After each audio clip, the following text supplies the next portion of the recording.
ഈശോ മിശിഹായിക്ക് സ്തുതിയായിരിക്കട്ടെ. പ്രിയപ്പെട്ടവരെ, നമ്മൾ ഒരു പഠന പരമ്പരയിലാണ്.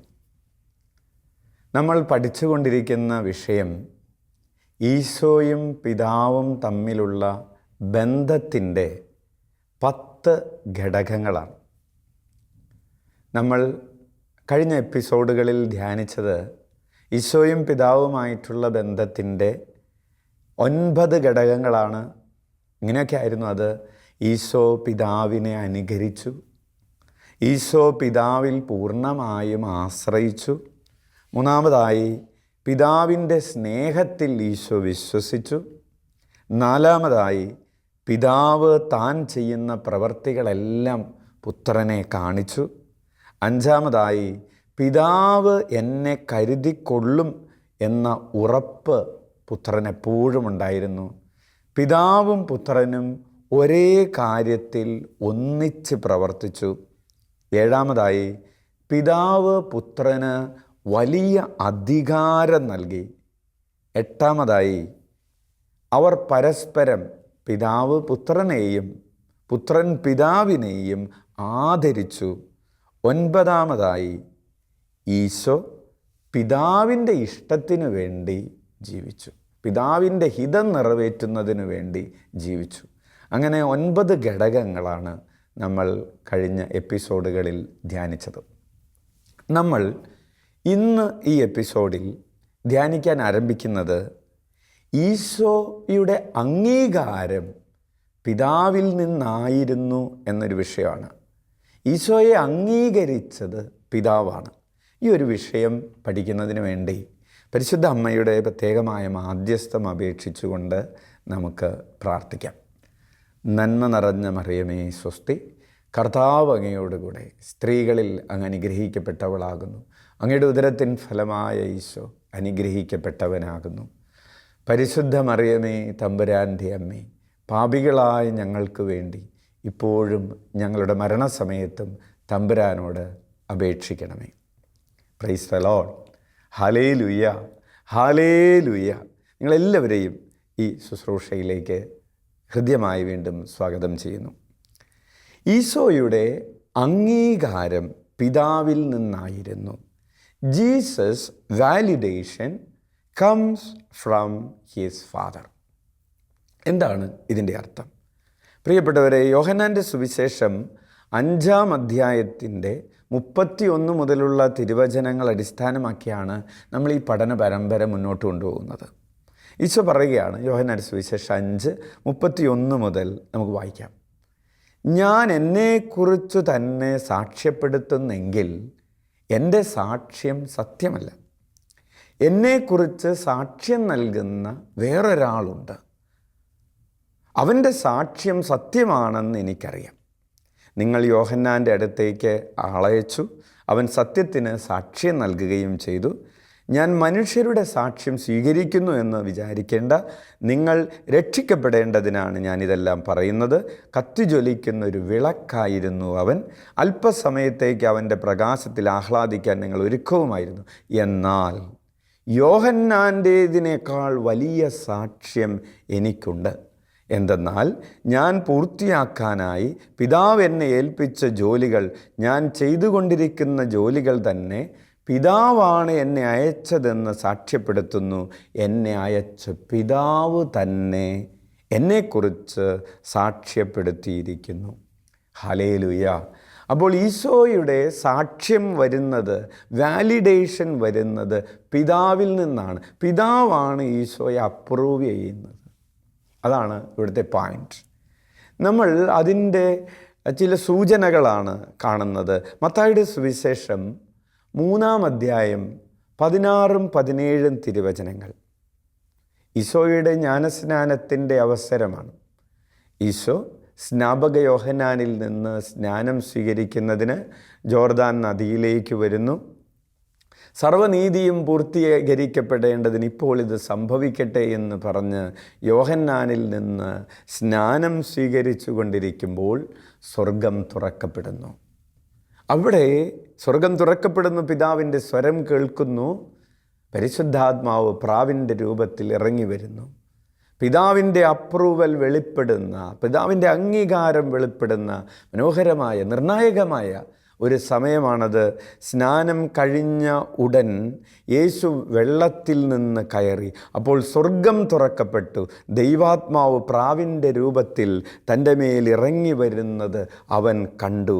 ഇവൻ എൻ്റെ പ്രിയപുത്രൻ, ഇവനിൽ ഞാൻ പ്രസാദിച്ചിരിക്കുന്നു എന്ന സ്വരം സ്വർഗത്തിൽ നിന്ന് കേട്ടു.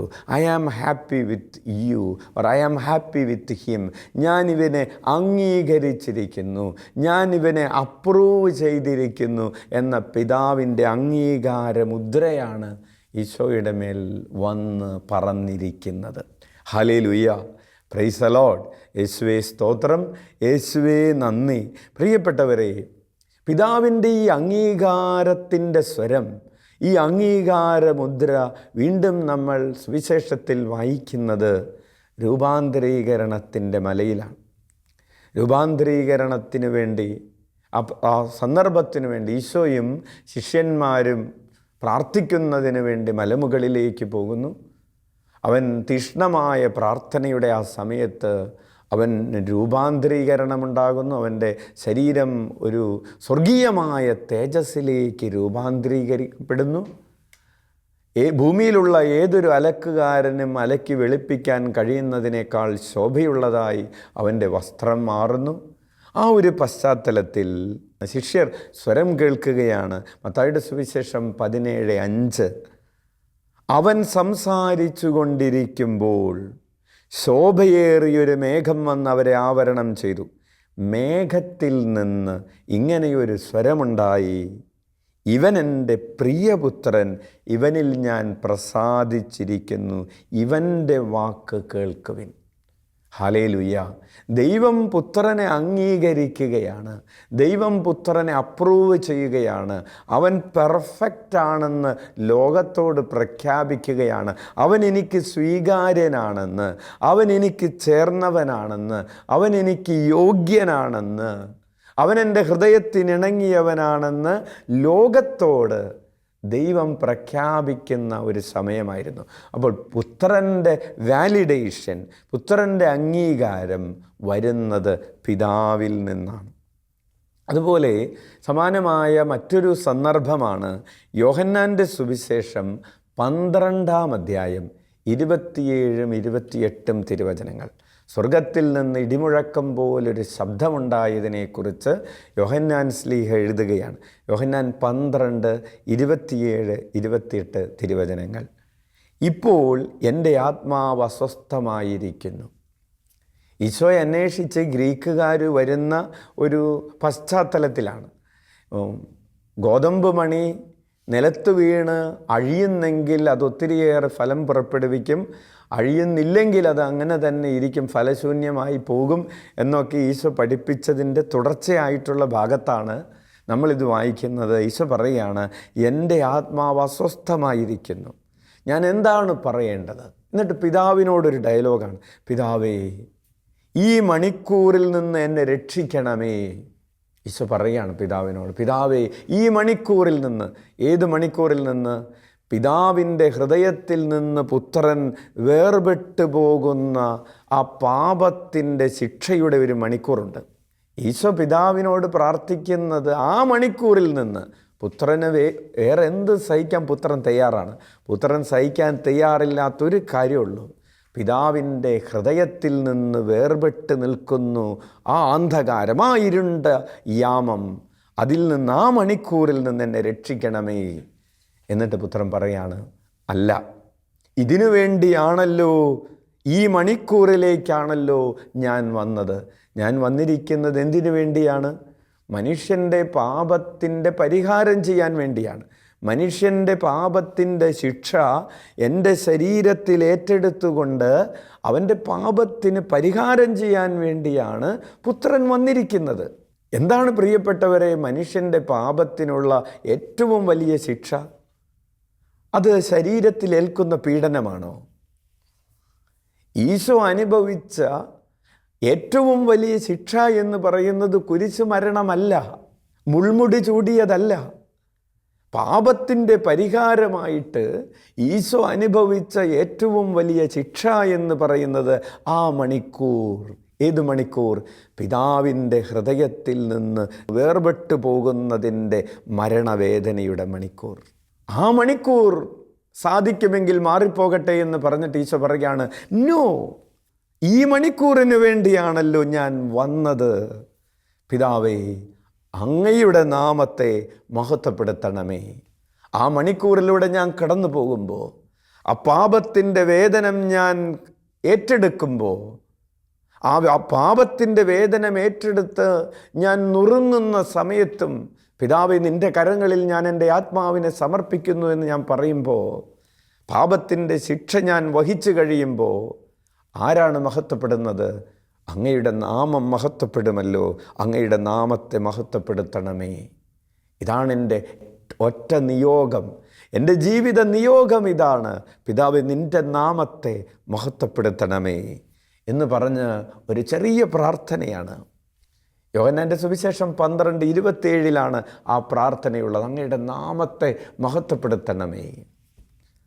ആ പ്രാർത്ഥനയിൽ സംപ്രീതനായി അപ്പോൾ തന്നെ സ്വർഗത്തിൽ നിന്നൊരു സ്വരമുണ്ടായി, ഞാൻ മഹത്വപ്പെടുത്തിയിരിക്കുന്നു, ഇനിയും മഹത്വപ്പെടുത്തും. പ്രിയപ്പെട്ടവരെ, ഇത് പുത്രനുള്ള പിതാവിൻ്റെ അംഗീകാരത്തിൻ്റെ സ്വരമാണ്. പുത്രൻ പ്രാർത്ഥിക്കുമ്പോൾ തന്നെ മറ്റുള്ളവർ കേൾക്കാൻ പറ്റുന്ന രീതിയിൽ സ്വർഗത്തിൽ നിന്ന് ഒരു ഇടിമുഴക്കത്തിൻ്റെ ശബ്ദത്തോടെ പിതാവിൻ്റെ സ്വരം മുഴങ്ങുകയാണ്. നീ എന്തിനു വേണ്ടിയാണോ പ്രാർത്ഥിച്ചത് അത് ഞാൻ സ്വീകരിച്ചിരിക്കുന്നു, ഞാൻ മഹത്വപ്പെടുത്തിയിരിക്കുന്നു, അത് സാങ്ഷൻ ചെയ്തിരിക്കുന്നു. Because I am happy with you. Eesho പറയാണ്, എൻ്റെ അംഗീകാരം വരുന്നത് മനുഷ്യരിൽ നിന്നല്ല, പിതാവിൽ നിന്നാണ്. അപ്പോസ്തല പ്രവർത്തനങ്ങൾ 2-ാം അധ്യായത്തിൻ്റെ 22 മുതലുള്ള തിരുവചനങ്ങളിൽ ദൈവം യേശുവിനെ അംഗീകരിച്ചതിനെക്കുറിച്ച് പത്രോസ്ലീഹ നടത്തുന്ന മനോഹരമായ പ്രസംഗമുണ്ട്. പത്രോസ് തുടങ്ങാണ്, ഇസ്രായേൽ ജനങ്ങളെ, ഈ വാക്ക് കേൾക്കുവിൻ. നിങ്ങൾക്കറിയാവുന്നതുപോലെ ദൈവം നസ്രായനായ യേശുവിനെ താൻ അവൻ വഴി നിങ്ങളുടെ ഇടയിൽ പ്രവർത്തിച്ച മഹത്തായ കാര്യങ്ങൾ കൊണ്ടും തൻ്റെ അത്ഭുത കൃത്യങ്ങളും അടയാളങ്ങളും കൊണ്ട് നിങ്ങൾക്ക് സാക്ഷ്യപ്പെടുത്തിയിരിക്കുന്നു. എങ്ങനെയാണ് പിതാവ് പുത്രനെ സാക്ഷ്യപ്പെടുത്തിയത്, അപ്രൂവ് ചെയ്തത്? പിതാവ് പുത്രനെ അംഗീകരിച്ചിരിക്കുന്നു എന്നതിൻ്റെ ബാഹ്യമായ അടയാളങ്ങൾ എന്തൊക്കെയായിരുന്നു? ഈശോ പ്രവർത്തിച്ച അടയാളങ്ങൾ.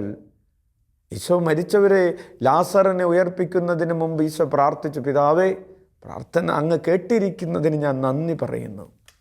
പുത്രൻ പ്രാർത്ഥിച്ചു, ഇതാ മരിച്ച ആള് കുഴിമാടത്തിൽ നിന്ന് പുറത്തേക്ക് വന്നു.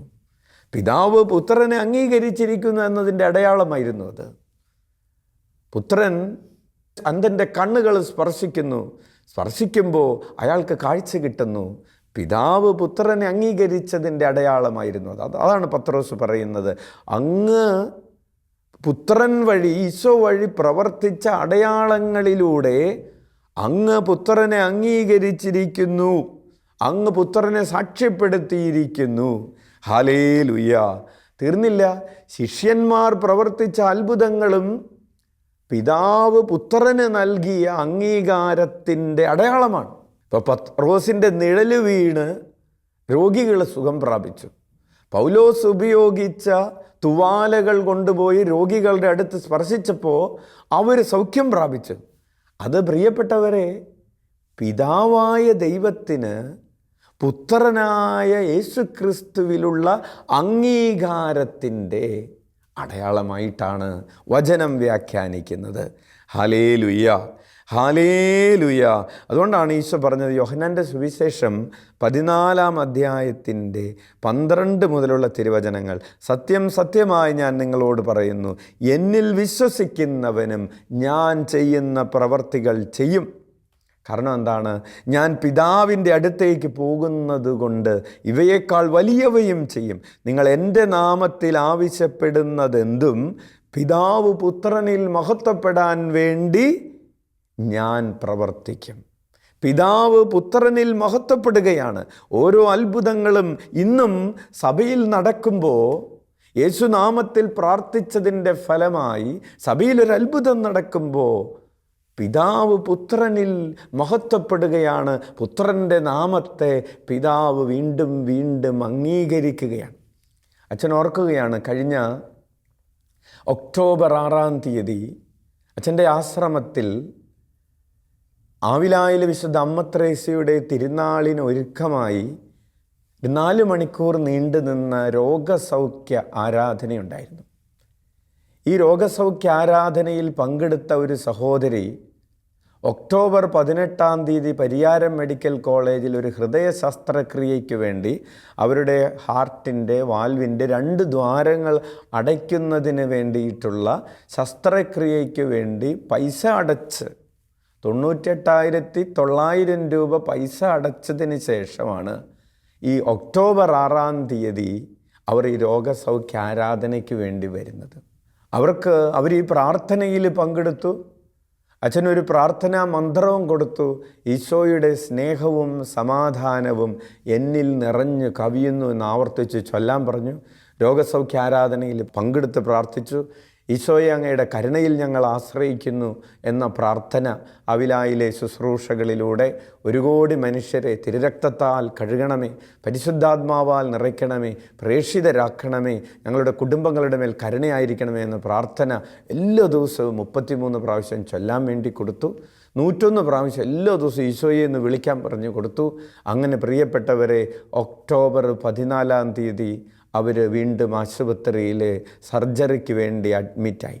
അതിനുശേഷം അവർ വീണ്ടും സർജറിക്ക് തൊട്ട് മുമ്പുള്ള സ്കാനൊക്കെ ചെയ്തു. 18 ഒക്ടോബർ 18 ഇവർ ഓപ്പറേഷൻ തിയേറ്ററിലേക്ക് കയറ്റി. ഓപ്പറേഷൻ തിയേറ്ററിലേക്ക് കയറ്റിയപ്പോൾ ഒക്ടോബർ 15 എടുത്ത സ്കാൻ റിപ്പോർട്ട് അവിടെ വെച്ചാണ് സർജൻ പരിശോധിക്കുന്നത്. അവിടെ വെച്ച് സർജൻ ഈ സ്കാൻ റിപ്പോർട്ട് പരിശോധിച്ചിട്ട് പറഞ്ഞു, ഇതിൽ സർജറി ചെയ്യാനുള്ള ഹോളുകളൊന്നും കാണുന്നില്ലല്ലോ എന്ന് പറഞ്ഞു. ഹല്ലേലൂയ! അങ്ങനെ സർജറിക്ക് വേണ്ടി ഓപ്പറേഷൻ തിയേറ്ററിലേക്ക് കയറ്റിയ ഈ സഹോദരിയെ സർജറി കൂടാതെ പുറത്തേക്ക് ഇറക്കി. കഴിഞ്ഞ ആഴ്ചയിൽ അവർ ആവിലയിൽ വന്ന് ഈ സാക്ഷ്യം പറഞ്ഞു. പ്രിയപ്പെട്ടവരെ, കർത്താവിൻ്റെ നാമം വിളിച്ചപേക്ഷിച്ചപ്പോൾ, ഈശോയെ എന്ന് വിളിച്ചപേക്ഷിച്ചപ്പോൾ അത്ഭുതം നടന്നത്, വചനം അയച്ച് കർത്താവ് സുഖപ്പെടുത്തിയത് മരുന്നോ ലേപനോ ഔഷധങ്ങളോ അല്ല. നിന്നെ സുഖപ്പെടുത്തുന്നത് കർത്താവിൻ്റെ നാമമാണ്, കർത്താവിൻ്റെ വചനമാണ്. ഈ അത്ഭുതത്തിലൂടെ പിതാവ് പുത്രനെ സാക്ഷ്യപ്പെടുത്തുകയാണ്. പുത്രൻ്റെ മേലുള്ള പിതാവിൻ്റെ അംഗീകാര മുദ്ര ഇന്നും സഭയിലിങ്ങനെ തുടർന്നു കൊണ്ടിരിക്കുകയാണ്. അപ്പോൾ പുത്രൻ്റെ അംഗീകാരം വരുന്നത് മനുഷ്യനിൽ നിന്നല്ല, അത് പിതാവിൽ നിന്നാണ്. ഹല്ലേലൂയ! പുത്രന് ഈ ഭൂമിയിൽ ജീവിച്ചപ്പോൾ എന്താണ് സംഭവിച്ചത്? പത്രോസ് പറയാണ്, അവൻ ദൈവത്തിൻ്റെ നിശ്ചിത പദ്ധതിയും പൂർവ്വജ്ഞാനവുമനുസരിച്ച് നിങ്ങളുടെ കൈകളിൽ ഏൽപ്പിക്കപ്പെട്ടു. അധർമ്മികളുടെ കൈകളാൽ അവനെ നിങ്ങൾ കുരിശിൽ തറച്ചു കൊന്നു. ഈ ഭൂമിയിലുള്ളവർ അവന് അപ്രൂവലല്ല കൊടുത്തത്. ഭൂമിയിലുള്ളവർ അവനെ അപമാനിക്കുകയാണ് ചെയ്തത്. മനുഷ്യർ അവനെ നിന്ദിക്കുകയാണ് ചെയ്തത്. മനുഷ്യർ അവനെ പരിഹസിക്കുകയാണ് ചെയ്തത്, കൊന്നുകളയുകയാണ് ചെയ്തത്. പ്രിയപ്പെട്ടവരെ, അങ്ങനെ മനുഷ്യരുടെ കൈകളാൽ നീ ഞെരിഞ്ഞമറുകപ്പെടുക എന്നത് ദൈവത്തിൻ്റെ പദ്ധതിയുടെ ഭാഗമായിരുന്നു. അവിടെയാണ് ആ സഹനത്തിൻ്റെ രഹസ്യവും മനോഹാരിതയും അടങ്ങിയിരിക്കുന്നത്. നീ അനുഭവിച്ച മനുഷ്യരാൽ നിന്ദിക്കപ്പെടുക എന്നത് ദൈവത്തിൻ്റെ പദ്ധതിയായിരുന്നു. ഹല്ലേലൂയ!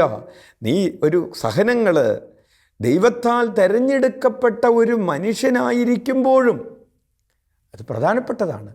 അതായത് നീ ദൈവത്താൽ തിരഞ്ഞെടുക്കപ്പെട്ടൊരു മനുഷ്യനാണ്, നീ ദൈവനിയോഗം പൂർത്തിയാക്കിക്കൊണ്ടിരിക്കുന്ന ഒരു മനുഷ്യനാണ്. അങ്ങനെയുള്ളൊരു മനുഷ്യനായിരിക്കുമ്പോഴും നിൻ്റെ ജീവിതത്തിൽ ചില സഹനങ്ങളെ ദൈവം അനുവദിക്കും. അങ്ങനെ അനുവദിക്കുമ്പോൾ എന്താണ് ചെയ്യേണ്ടത്? മനുഷ്യൻ അവഗണിച്ചിട്ടുണ്ടാകാം, പക്ഷേ ദൈവം നിന്നെ ഉയർത്തും. ഹല്ലേലൂയ! Praise the Lord. മനുഷ്യൻ അവഗണിച്ചതിനെ ദൈവം ഉയർത്തി.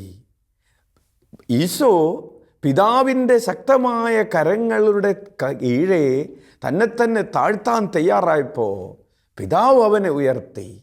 നീ തന്നെ വമ്പ് പറയാൻ പോയാൽ ദൈവം നിന്നെ ഉയർത്തുകയില്ല. അതുകൊണ്ടാണ് സങ്കീർത്തനങ്ങൾ 75:4 മുതലുള്ള തിരുവചനങ്ങളിൽ നമ്മളിങ്ങനെ വായിക്കുന്നത്. 75-ാം സങ്കീർത്തനം 4 മുതൽ, വൻപ് പറയരുതെന്ന് അഹങ്കാരികളോടും കൊമ്പുയർത്തരുതെന്ന് ദുഷ്ടരോടും ഞാൻ പറയുന്നു.